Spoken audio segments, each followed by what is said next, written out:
Well, that's why it's so weird when like this UFO disclosure thing comes out. This guy, what is Didn't it his just name? come out today? Yesterday. A whistleblower? Yeah. This gentleman, David Grush. And David Grush, let's find out who he is and what his credentials were. But he essentially said that they are illegally hiding it from Congress, and they are illegally hiding it from the American people, but they have off-world craft in possession. This is what Bob Lazar's been saying forever. This guy's saying that it was going on for 80 years. So, like, this brings us back to the 1940s. I mean, this means like Roswell.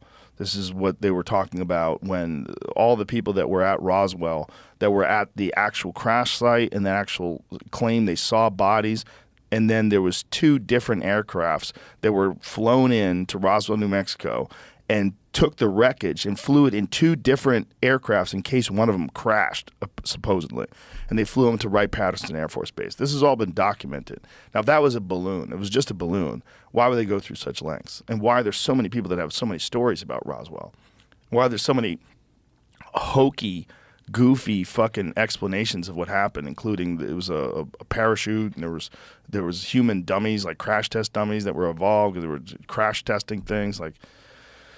Not according to the people that were there. What they saw was materials that could not be explained, insanely light. You would crumple it, and it would immediately flex back to the stage that was out there. They found things that had some sort of writing that resembled hieroglyphs.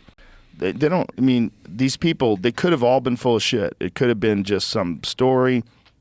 Something happened and everybody told everybody, and you're playing a game of telephone, and the next thing you know, it's this wild story of bodies and little tiny caskets and and people being silenced.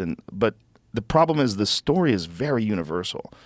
When they're all telling the story, it's real similar, man. It's a real, and the guy who was a part of the initial release, he went public afterwards and said that stuff that we showed the American public when they were sitting there. I forget the gentleman's name. But he was showing like a piece of a weather balloon, and they had this smile on their face.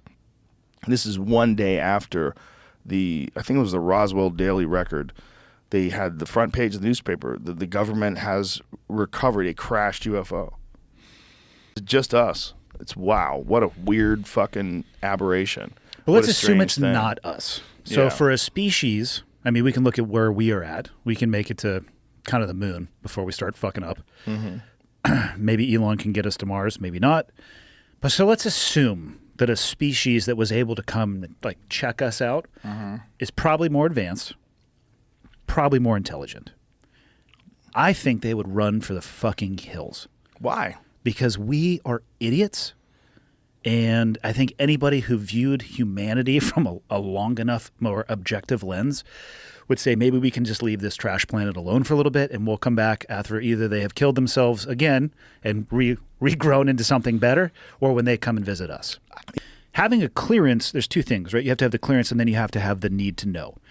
So you could view him saying we were not read into another program as something that would be conspiratorial, or you could view it as like one program didn't necessarily have something to do with the other one, so there's no need to actually read them in. I'm not saying that's the case, but I'm fascinated to understand. It sounds like what he is saying is that the United States military is nesting that program, the program to go recover. And I would be fascinated to know how they are doing that invisibly. I mean, we're talking aircraft. We're talking identification early on, aircraft moving teams, and this, you know what I mean? Like, there's a lot of shit. Right. I'm not saying it's impossible.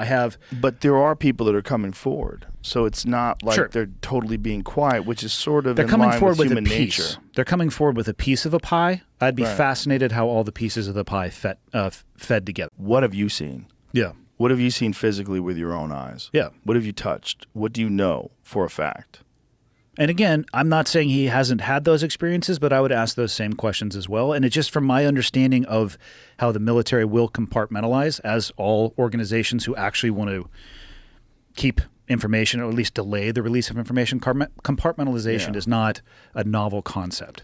Well, that's what Bob Lazar said was the problem with the back engineering program.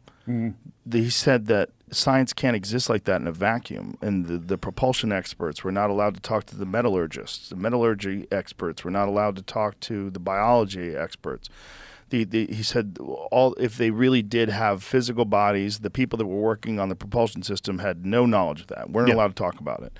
But they were all there was all chatter. Everyone would talk about things, and apparently there was some sort of a debriefing they gave them. And in that debriefing, he said it was so nuts. He said first of all they said they've been coming here forever, and they also said that we're a product of accelerated evolution. I mean, that's always been the fucking conspiracy theory folklore. That's the fun one, is that they came down. That's the Anunnaki that came down here and messed around with lower primate DNA and did something to it to create a human being. I'm here for it. I'm here for that. Yeah. That would make everything fun. And then I would think that the government would want stuff like this to come out if they were in the middle of like stealing money or doing something really wild. Oh, the classic misdirection. Oh, for sure. Yeah, if you're going to take something that gets rid of a certain amendment, or you're going to do something that allows you to infringe on rights or to impose some new sort of restrictions and Bring the aliens out. yeah, bring the aliens out.